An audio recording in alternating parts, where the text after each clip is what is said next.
Hi friends, എല്ലാവർക്കും R&B മീഡിയയുടെ പുതിയൊരു വീഡിയോയിലേക്ക് സ്വാഗതം. കുറച്ചു മാസങ്ങൾക്ക് ശേഷമാണ് ഞാനൊരു ലോങ് വീഡിയോ ഇടുന്നത്. തിനയുടെ വില വർധനയും ബേഡ്സിന്റെ വിലയിടിവും കാരണം നമ്മുടെ സബ്സ്ക്രൈബേഴ്സിൽ പലരും ബ്രീഡിംഗ് ഒക്കെ നിർത്തിയിരുന്നു. ആ സമയത്ത് വീഡിയോസ് കാണാൻ ആളുകൾക്ക് താല്പര്യം കുറഞ്ഞു വരുന്നതായി കണ്ടതുകൊണ്ടാണ് ഇടക്കാലത്ത് ഞാൻ വീഡിയോ ഇടാൻ മടിച്ചത്. ഇപ്പോൾ സ്ഥിതി ഒരല്പം മെച്ചപ്പെട്ടിട്ടുണ്ട്. തിനയുടെ വില ഏകദേശം 50-നടുത്തൊക്കെ എത്തിയിട്ടുണ്ട്. പുതിയതായിട്ട് പലരും ബേഡ്സിനെ വളർത്താൻ തുടങ്ങിയിരിക്കുന്നതായിട്ട് പലരുടെയും കമന്റുകളിൽ നിന്ന് എനിക്ക് മനസ്സിലാക്കാനും സാധിച്ചു. അതുകൊണ്ടാണ് ഞാൻ വീണ്ടും ഷോർട്സിന്റെ രൂപത്തിൽ വീഡിയോകൾ ഇടാൻ തുടങ്ങിയത്. പ്രധാനമായും നിങ്ങളുടെ സംശയങ്ങൾക്കുള്ള മറുപടികളാണ് ഞാൻ ഷോർട്സിലൂടെ തരുന്നത്. ഓരോ ഷോർട്സിലും ലിങ്ക്ഡ് വീഡിയോ എന്ന ഓപ്ഷനിൽ ആ ടോപ്പിക്കിനെ കുറിച്ചുള്ള വിശദമായ വീഡിയോകളും ലഭിക്കുന്നതാണ്. നിങ്ങളുടെ പ്രതികരണം നല്ലതാണെങ്കിൽ ഇങ്ങനെ ദിവസവും ഓരോ ഷോർട്സും ആഴ്ചയിൽ ഒരു ലോങ് വീഡിയോയും ഇടാനാണ് ഞാൻ ഉദ്ദേശിക്കുന്നത്. നമുക്ക് ഇന്നത്തെ നമ്മുടെ വീഡിയോയിലേക്ക് കിടക്കാം. മുൻപ് ഞാൻ ബേഡ്സിന് കൊടുക്കാൻ പറ്റുന്ന ഇലകളെക്കുറിച്ചും സോഫ്റ്റ് ഫുഡുകളെക്കുറിച്ചും ഫ്രൂട്ട്സിനെ കുറിച്ചും ഒക്കെ വീഡിയോകൾ ഇട്ടിട്ടുണ്ട്. അതിനെല്ലാം വളരെ നല്ല പ്രതികരണമാണ് ലഭിച്ചിട്ടുള്ളത്. കഴിഞ്ഞ ദിവസമാണ് ബേഡ്സിന് കൊടുക്കാൻ പറ്റുന്ന വെജിറ്റബിൾസിനെ കുറിച്ചും ഒരു വീഡിയോ ഇടണേ എന്ന കമന്റ് നമ്മുടെ ചാനലിൽ വന്നത്.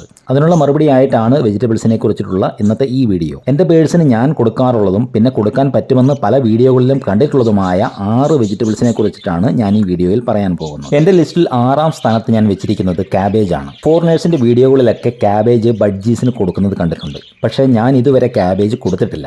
അതിന്റെ കാരണം ഒരുപക്ഷെ നിങ്ങൾക്ക് അറിയാമായിരിക്കും. നമുക്ക് നമ്മുടെ മാർക്കറ്റിൽ കിട്ടുന്ന പച്ചക്കറികളിൽ പലതും അന്യ സംസ്ഥാനങ്ങളിൽ നിന്നാണ് വരുന്നത്. അതിൽ പലതിലും കീടനാശിനികൾ സ്പ്രേ ചെയ്യുന്നവയായിരിക്കും. അതുകൊണ്ടാണ് ഞാൻ റിസ്ക് എടുക്കാത്തത്. പിന്നെ കാബേജ് നമുക്ക് ബേഡ്സിന് കൊടുക്കണമെന്നുണ്ടെങ്കിൽ ഏറ്റവും പുറമേയുള്ള 2-3 പാളികൾ പൊളിച്ചു കളഞ്ഞിട്ട് അടുത്തതെടുത്ത് കുറച്ചു നേരം ഉപ്പും മഞ്ഞൾപ്പൊടിയും ഇട്ട വെള്ളത്തിൽ മുക്കി വെച്ചതിന് ശേഷം കൊടുക്കാം. കാബേജ് 2 രീതിയിൽ കൊടുക്കാമെന്നാണ് ഞാൻ കരുതുന്നത്. ഒന്നുകിൽ പൊളിച്ചിട്ട് ഓരോ ഇതളാക്കി ആവശ്യത്തിനനുസരിച്ച് കൂട്ടിൽ വെച്ച് കൊടുക്കാം. അതല്ലെങ്കിൽ ചെറുതായി അരിഞ്ഞിട്ട് പാത്രത്തിലിട്ട് വെച്ച് കൊടുക്കുക. പിന്നെ നമ്മൾ പുതുതായിട്ട് ഏതൊരു ഫുഡും ട്രൈ ചെയ്യുമ്പോഴും കുറഞ്ഞ അളവിൽ കൊടുത്ത് ഡൈജഷൻ പ്രോബ്ലംസ് ഒന്നും ഇല്ല എന്ന് ഉറപ്പുവരുത്തേണ്ടതുണ്ട്. ഏറ്റവും ബെസ്റ്റ് ആയിട്ടുള്ള കാര്യം മിക്സ് വെജിറ്റബിൾസ് ആയിട്ട് കൊടുക്കുന്നതാണെന്ന് തോന്നുന്നു. ക്യാരറ്റ്, ബീറ്റ്റൂട്ട് ഇവയൊക്കെ ഗ്രേറ്റ് ചെയ്ത് അതിൻ്റെ കൂടെ അല്പം കാബേജും അരിഞ്ഞ് മിക്സ് ചെയ്ത് കൊടുത്തു നോക്കാം. കാബേജ് മാത്രമായിട്ട് കൊടുത്തിട്ടുണ്ടെങ്കിൽ ചിലപ്പോൾ ശീലമില്ലാത്തതുകൊണ്ട് ഇവർ കഴിക്കണമെന്നില്ല. നമ്മുടെ ലിസ്റ്റിൽ 5ാം സ്ഥാനത്തുള്ളത് ചീര ഇലകളാണ്. ചുവന്ന ചീരയും പച്ചച്ചീരയും. ഇത് പച്ചക്കറികളിൽ പെടുന്നവയാണെങ്കിലും ഇലകളുടെ കാര്യം പറഞ്ഞപ്പോൾ തന്നെ വിശദമായിട്ട് ഞാൻ ഇവയെക്കുറിച്ച് പറഞ്ഞിട്ടുള്ളത് കൊണ്ട് ഞാൻ വീണ്ടും അധികം വിശദീകരിച്ച് പറയുന്നില്ല. ഒരു കാര്യം ഉറപ്പിച്ച് പറയാൻ സാധിക്കും, നമ്മുടെ വീട്ടിലുണ്ടാകുന്ന ഏതു തരം ചീരകളും വിഷാംശം ഒട്ടും ഉണ്ടാവുകയില്ല എന്ന ഉറപ്പോടെ നമുക്ക് നമ്മുടെ ബേഡ്സിന് കൊടുക്കാം. കാലാവസ്ഥയ്ക്കനുസരിച്ചിട്ട് കൺട്രോൾ ചെയ്യണം എന്ന് മാത്രം. 4ാം സ്ഥാനത്ത് ഞാൻ കാണുന്നത് നമ്മൾ സലാഡിനായി ഉപയോഗിക്കുന്ന കീര എന്നറിയപ്പെടുന്ന സലാഡ് വെള്ളരിക്കയാണ്. ജലാംശം ധാരാളമുള്ള ഒരു വെജിറ്റബിൾ ആണിത്. വേനൽക്കാലത്തൊക്കെ കൊടുക്കാൻ ഉത്തമമാണ്. ഗ്രേറ്റ് ചെയ്ത് മറ്റ് വെജിറ്റബിൾസിന്റെ കൂടെ മിക്സ് ചെയ്ത് നമുക്കിത് കൊടുക്കാം. അതല്ലെങ്കിൽ നന്നായിട്ട് കഴുകിയിട്ട് തൊലിയോട് കൂടി തന്നെ വട്ടത്തിൽ മുറിച്ച് ഒരു കമ്പിയിൽ കോർത്ത് കൂട്ടിൽ അല്പം ഉയരത്തിലായിട്ട് വെച്ച് കൊടുക്കും. ഇവരത് കടിച്ച് പറിച്ച് തിന്നോളൂ. നമ്മുടെ ലിസ്റ്റിൽ 3ാം സ്ഥാനത്തുള്ളത് നമ്മുടെ സ്വന്തം പപ്പായ ആണ്. വളരെയേറെ ഗുണങ്ങളുള്ള പപ്പായ ഒരു നാച്ചുറൽ ഡീവാമർ കൂടിയാണ് എന്ന് ഞാൻ മുൻപ് ഒരു വീഡിയോയിൽ പറഞ്ഞിട്ടുണ്ട്. നമുക്കധികം ചിലവൊന്നുമില്ലാതെ നമ്മുടെ തൊടിയിൽ തന്നെ ഫ്രീ ആയിട്ട് ലഭിക്കുന്ന ഒന്നാണ് പപ്പായ. അല്പം നിറം മാറി പഴുക്കുന്നതിന് തൊട്ട് മുമ്പുള്ള ഒരു അവസ്ഥയിൽ കൊടുത്തിട്ടുണ്ടെങ്കിൽ ബേഡ്സ് നന്നായിട്ട് കഴിക്കുന്നത് കണ്ടിട്ടുണ്ട്. ഇത് പച്ചയ്ക്കും കൊടുക്കാവുന്നതാണ്. കൊടുക്കേണ്ട രീതി ഇതിന് മുൻപേ ഞാൻ പറഞ്ഞ കീര കൊടുക്കുന്ന അതേ രീതിയിൽ തന്നെ നമുക്ക് കൊടുക്കാം. മുറിച്ച് കഷ്ണങ്ങളാക്കി വെച്ച് കൊടുത്താലും മതി.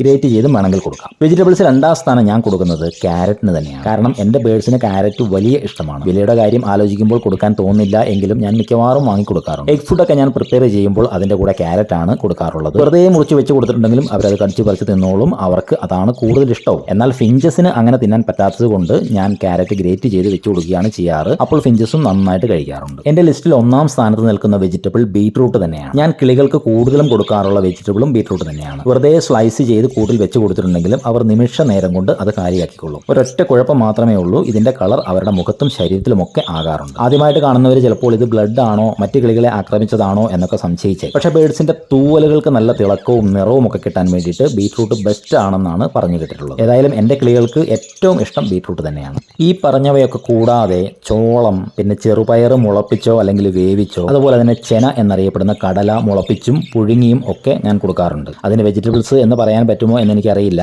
ചെറുപയറും മറ്റുമൊക്കെ ഇങ്ങനെ മുളപ്പിച്ച് കൊടുക്കുന്നത് കിളികൾക്ക് ആവശ്യമായ പ്രോട്ടീൻ കിട്ടാൻ വേണ്ടിയിട്ട് വളരെ നല്ലതാണ്. സ്പ്രൗട്ട്സ് എന്നാണ് നമ്മൾ ഇതിന് പറയുക. നിങ്ങൾക്കും ഇതൊന്ന് ട്രൈ ചെയ്യാവുന്നതാണ്. ഈ പറഞ്ഞവയെ കൂടാതെ നിങ്ങളിൽ പലരും നിങ്ങളുടെ കിളികൾക്ക് വെജിറ്റബിൾസ് വേറെ വെജിറ്റബിൾസ് ഒക്കെ കൊടുക്കുന്നുണ്ടാവാം. അങ്ങനെ നിങ്ങൾ ആരെങ്കിലും കൊടുക്കുന്നുണ്ടെങ്കിൽ അത് അവർ നന്നായിട്ട് കഴിക്കുന്നുണ്ടെങ്കിൽ അതിനെക്കുറിച്ചൊന്ന് കമൻറ്റ് ചെയ്യുക. എങ്ങനെയാണ് കൊടുക്കേണ്ടത് എന്നും കമൻറ്റ് ചെയ്യുക. അപ്പോൾ ഇന്നത്തെ വീഡിയോ ഞാനിവിടെ വൈൻഡപ്പ് ചെയ്യുകയാണ്. വീഡിയോയെക്കുറിച്ചിട്ടുള്ള നിങ്ങളുടെ അഭിപ്രായങ്ങളും നിർദ്ദേശങ്ങളും കമൻറ്റുകളായിട്ട് അറിയിക്കുക. നിങ്ങളുടെ സംശയങ്ങൾ കമൻറ്റുകളായിട്ട് ചോദിക്കുക. നിങ്ങളുടെ സംശയങ്ങളിൽ പ്രാധാന്യം തോന്നുന്നവയ്ക്ക് ഒരുപക്ഷേ ഞാൻ മറുപടി തരുന്നത് അടുത്ത ഷോർട്സ് ആയിട്ടായിരിക്കാം. അത് മിസ്സാവാതിരിക്കാൻ വേണ്ടിയിട്ട് ചാനൽ സബ്സ്ക്രൈബ് ചെയ്തിട്ടുണ്ട് ഒന്ന് ഉറപ്പുവരുത്തുക. അപ്പോൾ മറ്റൊരു വീഡിയോയിൽ വീണ്ടും കാണാം. അതുവരെ എല്ലാവർക്കും ബൈ.